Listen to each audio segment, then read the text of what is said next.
Good evening.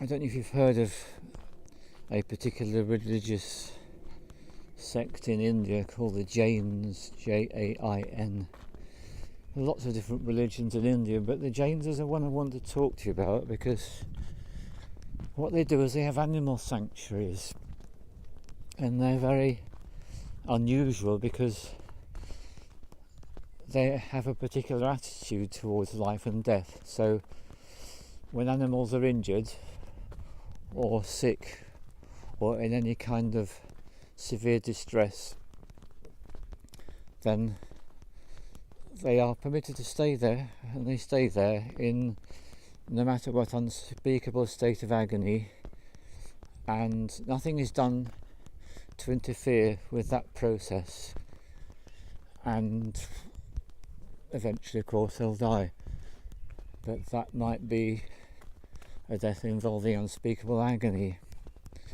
hell, disability, injury, mutilation, you name it. So I've been aware of the Jains for quite some time, and they seem quite unusual. And in the cultures I live in, when an animal is injured or ill beyond a certain point, then we have the idea that we can relieve that suffering, often through a lethal injection. And it's always felt like quite a emotive subject to me. And there have been times in my life when we've moved house and a particular animal has been put down because it was convenient to do so, not because the animal is ill. And I didn't know this at the time, and I remember being very angry when I found out some years later what had actually happened. So this is my way of introducing a very difficult subject, because I've just been to visit my mother in the care home, and I'm pretty traumatised from the experience, because as I sat there looking at her and listening to her tonight, the thoughts that went through my mind was, well, if that was a dog, that dog would be put down. That dog would not have to endure that amount of suffering for an unspecified period of time, because we'd regard it to be too cruel to let an animal suffer like that. But this is a human being. It happened to be my mum, and she's almost completely incoherent, but that doesn't really matter so much. She looks like someone that's been discovered in a concentration camp, a death camp, one of those places where they exterminate people, and somehow she got missed off. She was hiding away in a corner somewhere. She looks like that.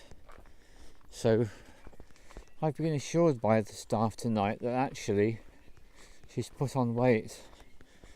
Well, I wonder in whose universe that is, and I wonder what scales they're using, because I haven't seen her for over a week now. That's the longest period of time I haven't seen her,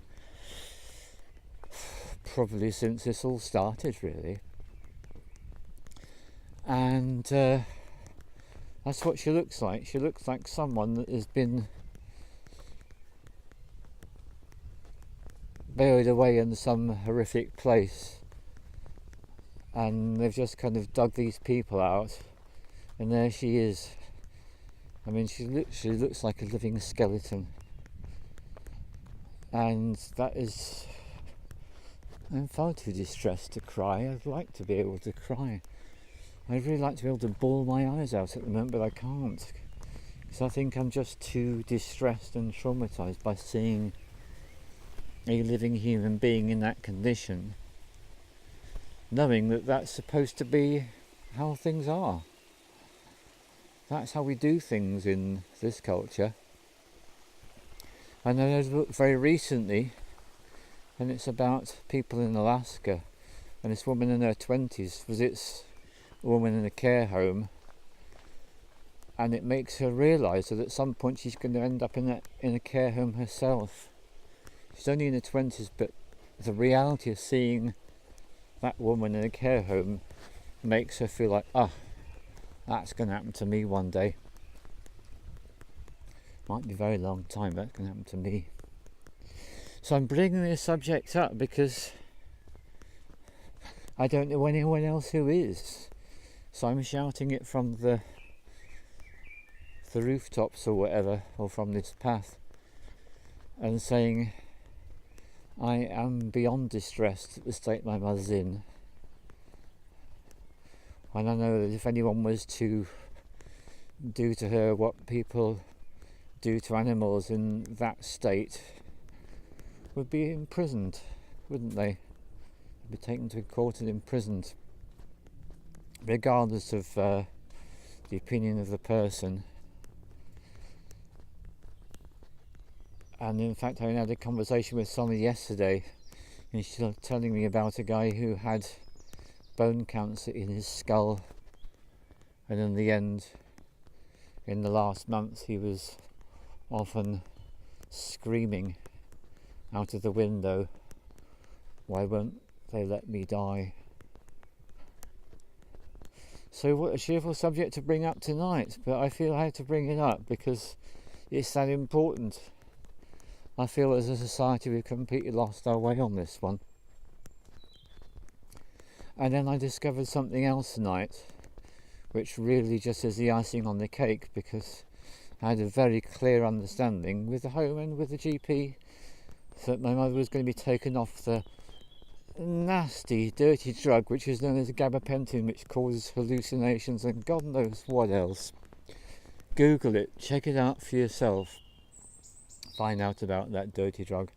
Well, she should have been off that probably more than 6 weeks ago now. I'm actually far too distressed to be able to think quite clearly enough, but around about 6 weeks ago she should have actually had her last pill. I just found out tonight that she's still being given it, so in complete violation of the agreement that we have and the understanding, because I went to the doctor myself, found that's exactly what the regime was to get her off that drug.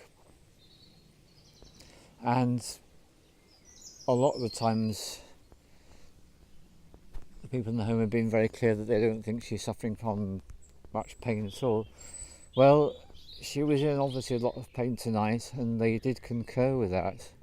So how can I push them to get her off this drug if actually she's in a lot of pain? But this is the first time that this has actually been said to me.